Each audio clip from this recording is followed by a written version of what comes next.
भाई सारे भाइयों को राम राम।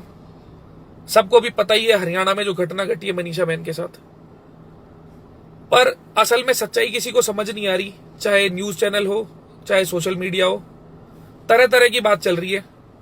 कहीं कहना है कि ये हत्या हुई है, कहीं कहना है खुदकुशी हुई है, कोई कुछ बोल रहा है तो कोई कुछ बोल रहा है, पर असल में सच्चाई क्या है वो कहीं क्लियर हो नहीं पा रही।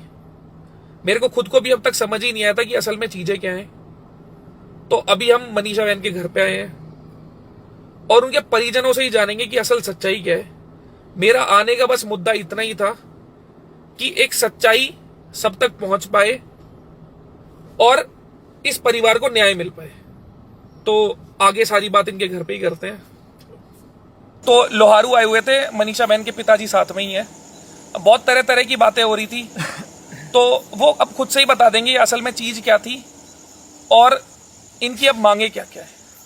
जी भाई साहब। देखो जी, हमारी लड़की 11 तारीख को गायब हुई थी। यहाँ से 8 बजे गई थी स्कूल में, और स्कूल से फिर वो कॉलेज में जाना था उसने उसको। थोड़ी सी पास आ जा अगर तेरे को आवाज में दिक्कत होती है तो।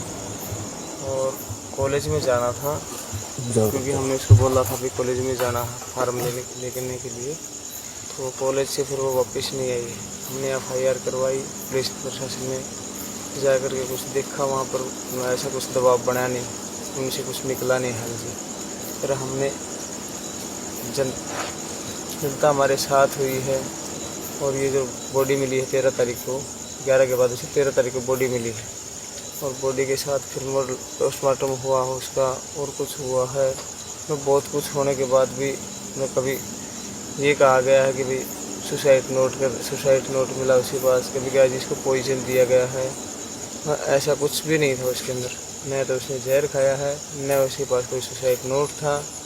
और उसकी तो जब मैं डेड बॉडी के पास गया था ना, उसमें ये चीज़ यहाँ से कटी हुई थी इस जगह से, और इतने सी 5-7 mm पीछे से गर्दन बची हुई थी। बाल उसके ऐसे घुमा करके उसके चेहरे पे आए हुए थे।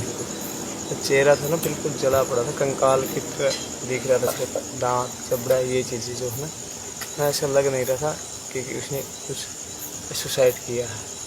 जिस टाइम हमने बॉडी देखी थी, और जी फिर हमारे साथ आंदोलन हो गया जी, लोगों का वो हो गया पूरा, मतलब सहयोग हो गया, बहुत ज़्यादा लोग आ गए हमारे पास है। तो फिर लास्ट में हमारी मांगे रखी गई थी जी 2। तो CM साहब से थी भी हमारे को ना इसका एक CBI से जांच करवाओ, क्योंकि हरियाणा सरकार की जो CI है ना, इसके ऊपर भरोसा नहीं है। ये जो निकाल के ही नहीं ला रहे, मतलब केस को घुमा फिरा रहे हैं, कभी इधर है कभी उधर है। तो हमने ये मांग करी थी जी भी हमारे CBI से इसकी जाँच करवाई जाए और एम्स में मेडिकल करवाया जाए इसका।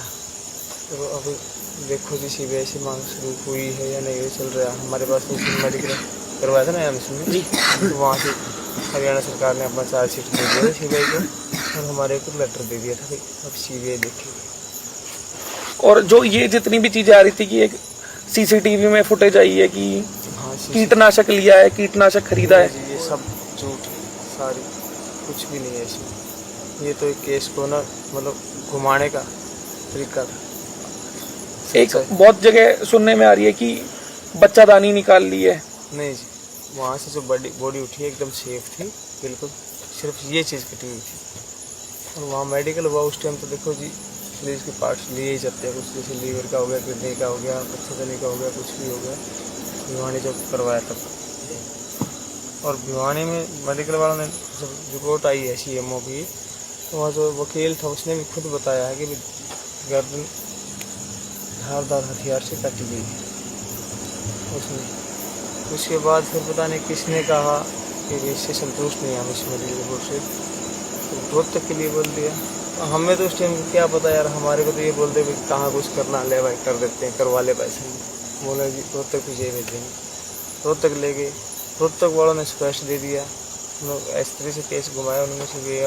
CI वालों ने कि कुछ कागज़ पे लेटर की तरह बनाया, उसकी राइटिंग पेज ले जाकर के इसने सुसाइड किया है, वहाँ से जहर लिया है, और मेडिकल टीम ने पॉइजन की पुष्टि कर दी तो ये जहर खाया है, लड़के ने सुसाइड कराया है। ये देखो ये कागज़ मिला है, दिखा भी रहे हैं, तो लोगों को। मतलब पहले पोस्टमार्टम में ये चीज आई थी कि धारदार हथियार से कराए, बिल्कुल भिलवानी और जब दूसरे पोस्टमार्टम तक बात गई है तब उन्होंने चीज घुमा दी। चीज़ घुमा दी। लास्ट में जब सीएम साहब ने खुद कमान संभाली है तब जा कर के ये कुछ प्रशासन के दबाव आया है कि भाई इनकी मांगें पूरी करके तो क्लियर करो ये चीज़ें भी हुई तो हुई क्या है कम से कम। मतलब सरकार ने तो पूरा वो किया है पर प्रशासन की तरफ से कुछ दिक्कतें आई हैं। प्रशासन ने कुछ ज़्यादा वो नहीं किया, न तो किसी को दबाव बनाया है न कुछ और किया है। एकदम हमारा फोकस ये था कि कहीं ना कहीं कॉलेज के आसपास ही हुआ होगा ये कांड, ठीक है। क्योंकि उस दिन असल में सुबह से शाम तक हुआ क्या था, अगर बता सको कि एक बार सबको पता लगे कि चीज घूमी कहाँ से सारी की सारी। घूमी तो है मेडिकल रिपोर्ट से, रोहतक वाले मेडिकल रिपोर्ट से घूमी है और उसी टाइम पर केस को घुमा दिया गया है। मैं ये चीज पूछ रहा हूँ, जैसे जो भी दिनचर्या होती है उस दिन असल में हुआ क्या था? सुबह से स्कूल में तो रूटीन से जाना ही था जी, रोज ही जाती थी, हर रोज 8 बजे। जिस दिन सोमवार था चाय पानी पी कर फास्ट वो रखती थी। कॉलेज गई है, कॉलेज से स्कूल में गई है, 11:30 बजे मेरी बात हुई उससे कि कॉलेज में जाके आना है। मेरे से बात करके वो गई है कॉलेज में। उसके बाद उसका फ़ोन बंद होने लगे। घर वालों से बात हुई एक बार 1:30 बजे जब कॉलेज से निकली तो 1:30-2 बजे उसने कुछ वो मंगवा रखा था, एक सूट मंगवा रखा था ऑनलाइन। वो सूट के लिए घर वालों से बात की है, मेरा सूट आया हुआ वो ले आना। उसके बाद आगे उसका फ़ोन कहीं बंद हो गया, पता नहीं क्या हुआ क्या नहीं। कॉलेज में जाने के बाद फिर उन घर वालों को बता दिया था उसने भाई मैं आज लेट आऊँगा थोड़ी सी 2:30 तो वहाँ बच गया हूँ। इसके वजह से 3-4 बजे तक आऊँगी। बोले चल ठीक है भाई ले आना, ले लेंगे हम सूट कर ले। तो उसको बोल दिया यहाँ आके वो उसका सूट दे गया था। तो उसके बाद वो जी नहीं मिली वहाँ से। मतलब स्कूल के बाद किसी से सहेली के घर जाना था, मिलने जाना था, या किसी काम से कहीं जाना था? कहीं नहीं है, कॉलेज में जाना था जी। कॉलेज में जाना था? कौन से कॉलेज में? Ideal college. Ideal college. Ideal college Siwani. 11 तारीख को मेडिकल रिपोर्ट करेगी, 11 को मौत हो गई है, ठीक है। डेड बॉडी 13 को मिल रही है, 11 को 12 को, जबकि 11-12 को हम वहाँ तो उस जगह पर खंगाला है, वहाँ कुछ नहीं था। 12 को शाम को तो हम आए हम सीधे सीधे, और 13 को सुबह मिल गई है वो बॉडी। यानी बोला गया कि 11 तारीख को डेथ हुई है और 13 तारीख को बॉडी मिली, और बॉडी बिल्कुल फ्रेश थी। बॉडी ये चीज़ मतलब स्मेल वगैरह कुछ भी नहीं था? कुछ नहीं था उस टाइम। समय उसमें लगभग पोस्टमार्टम के लिए लेके जाने लगे ना, हम 3-4 बजे लेके गए होंगे, क्योंकि कुछ प्रशासन हमारा और जनता का हंगामा हो गया था वहाँ पर। 4 बजे से लेके गए तब हल्की सी स्मेल आने लगी, वो भी मक्खी लग गई थी उस टाइम उसकी। तब मेरे कोई स्मेल थी नहीं, तो पॉइजन वाले तो वैसे ही है, कुछ भी ना है। प्रशासन ने घुमाया है केस को। उस टाइम पे कह रहे हैं कि पर्चा को लेटर था, उस टाइम पे कोई भी लेटर नहीं था वहाँ पर, कुछ चीज़ नहीं थी। बाद में इन्होंने वो किया है प्रशासन ने केस को दबाने के लिए ये चीज़ें।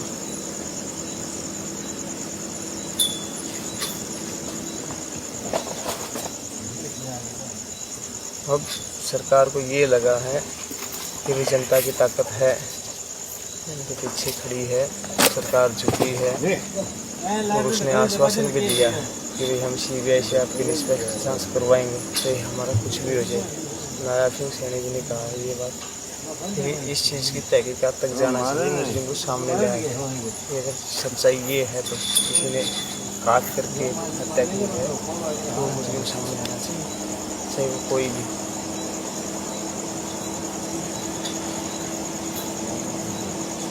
तो अभी आपकी सैनी साहब से या जो भी प्रशासन है उससे मांग क्या है? CBI से मांग वो है सर, अब जांच होनी है CBI से, और इससे एम्स से मेडिकल होना था। किससे मेडिकल? एम्स से रिपोर्ट नहीं आई होगी, दोनों चीज़ें हो गई है कि हमारी मान ली CBI की जांच रह रही है। हाँ जी, ये चीज़ें हमारे को मांग कि CBI से आपको जांच चाहिए और एम्स से मेडिकल चाहिए। तो फिलहाल 2 जांचें हैं इनकी, 2 मांग है हमारी क्या मतलब पूरी अपनी जनता की जनता की। फिलहाल 2 मांग है कि एक सीबीआई से जांच हो और एम्स से मेडिकल तो ले रिपोर्ट आ जाए। मेडिकल हो लिया, मेडिकल तो उसी दिन हो गया, जिस दिन मांग कर डाली थी साथ ही साथ तुरंत लिया एक्शन। रिपोर्ट अभी नहीं आई नहीं है। रिपोर्ट जैसे आज का है साथ ही साथ गाड़ी भेजी ले सीएम साहब ने भी ले जाओ मेडिकल करवा के लेके आओ, क्योंकि जनता का इतना दबाव था उनके ऊपर भी, वो थोड़ा सा भी लेट कर गया तो कुछ ना कुछ घटना कर देती।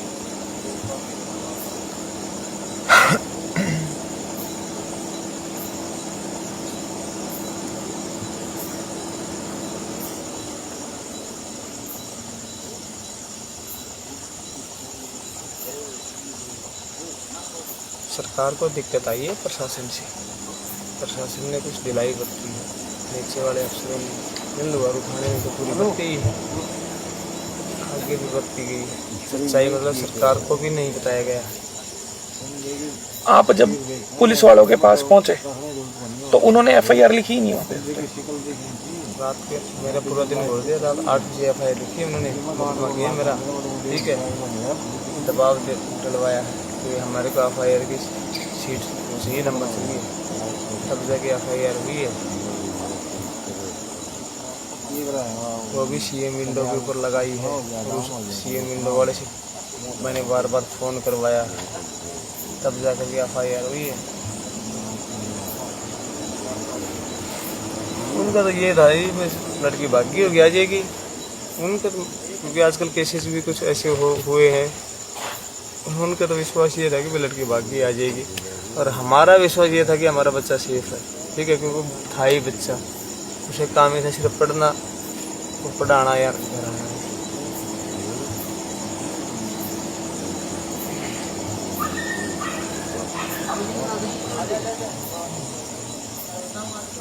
तो देखो जी, अब तो सीबीआई करेगी, इससे पता लगेगा। सीबीआई से संतुष्ट हो? हाँ जी, संतोष तो जी मालिक करवाएगा, इंसाफ तो परमात्मा के हाथ में है।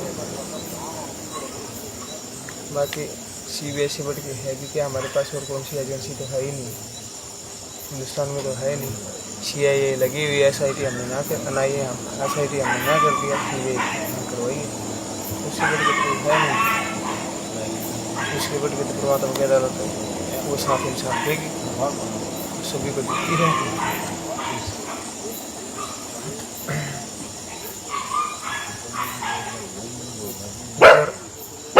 ऐसा अपराध जो ना आसपास के इलाके में, हमारे इलाके में तो बहुत दूर की बात है, कहीं हुआ ही नहीं है। जो पहली दुर्घटना हुई ऐसी? पहली दुर्घटना शायद हिंदुस्तान में पहले या दूसरे केस में हो जाएगा इस तरीके का।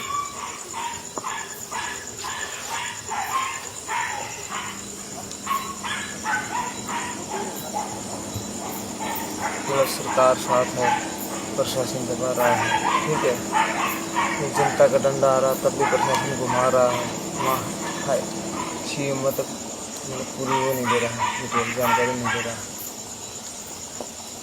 प्रशासन परेशान करो आप परिवार वाले में? छोटे छोटे गांव हरे जो तो भाई शांत एरिया है, बिल्कुल बहुत शांत है। घर है काम ये ऐसा है कि मतलब हमें तो अब तक इतनी तरह की चीजें दिख रही थी, हमें पता ही नहीं लग रहा था असल में हुआ ही क्या है। एक्चुअली करना सच्चाई तो मतलब बता ही नहीं गए हैं, अभी तक किसी के सामने चीज आई नहीं कि असल में चीज हुई क्या है, इसीलिए हम यहाँ पे हैं कि सारी जनता तक असल में चीज पहुंचे कि हुआ क्या है।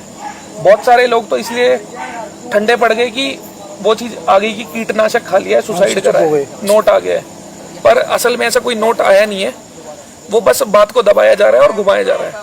साफ साफ उसमें भाई साहब ने देखा है कि गर्दन पे वार हुआ है और पहचान खराब करने की कोशिश करी है।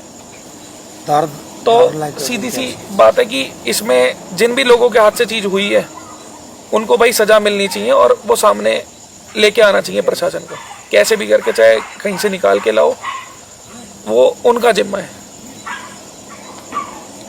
हाँ, अगर नहीं कर पाए तो ऐसे अपराध हो रहे हैं उनके, तो फिर भाई जिसने करा है उसके तो हाथ ऐसे में मजबूती हो जाएंगे ऐसे लोगों के कि कुछ नहीं होगा, कर लो, नाम की चीज रहेगी नहीं। ये आज कर लिया हमने, आप भी कुछ नहीं कर सकते, तो हमारा आगे कुछ कर लेंगे, क्या बिगाड़ देंगे। तो इस चीज़ को तो, और यहाँ तो हमारे तो जनता पूरी डरी पड़ी है, बच्चे डरे हुए हैं, स्कूल में जाने से ना कर रहे हैं बच्चियाँ, 10-12 साल की घर का कोई टाइम से ना है, 4 फालतू चिंता तो सबको ही होने लग जाएगी। बच्चियाँ तो ना कर रहे हैं, नहीं जाएंगे बोले स्कूल में, जाना ही नहीं है, पढ़ाई करनी है। बताओ ये हाल हो गया लड़कियों का 10-12 दिन में ही। जो 18 प्लस है वो पेरेंट्स करें भाई हम शादी करेंगे बच्चियों की, क्या करें बोला, ऐसे किसी के अपराध हो जाएगा तो मुंह दिखाने लायक ना रहेंगे हम कहीं ना कहीं। और अगर इसकी गुत्थी ना सुलझी ना, तो मैं ये बात दावे से कह रहा हूँ, हमारे यहाँ लड़की के 18 साल होते ही बच्चे मतलब शादी करेंगे पेरेंट्स, अभी हम नहीं पढ़ाते आगे, क्योंकि डर इतना हो गया है। ये न्याय नहीं मिला तो दूसरा ऐसे ही फिर आगे भी बढ़ता जाएगा ये ऐसी चीजें।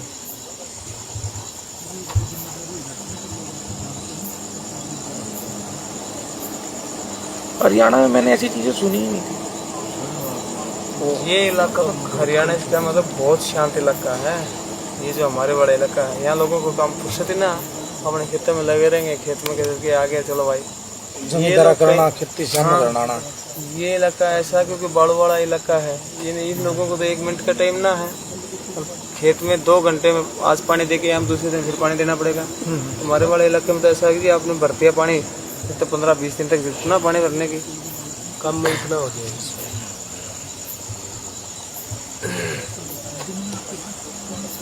ये जमींदार अगर कोई ये कहे ना भाई चल किसान आंदोलन में ले जाए चलते हैं, किसी हाल में ना जा सकते, फुर्सत ना है।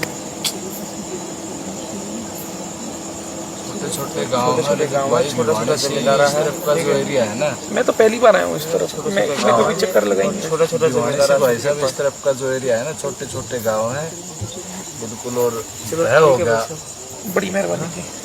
तो भाई सबने देखा कि असल में चीज क्या थी, ना तो ये खुदकुशी है, ना किसी जानवर ने खाया है, गर्दन पे एक धारदार हथियार से हमला हुआ है और पहचान मिटाने की कोशिश करी गई है।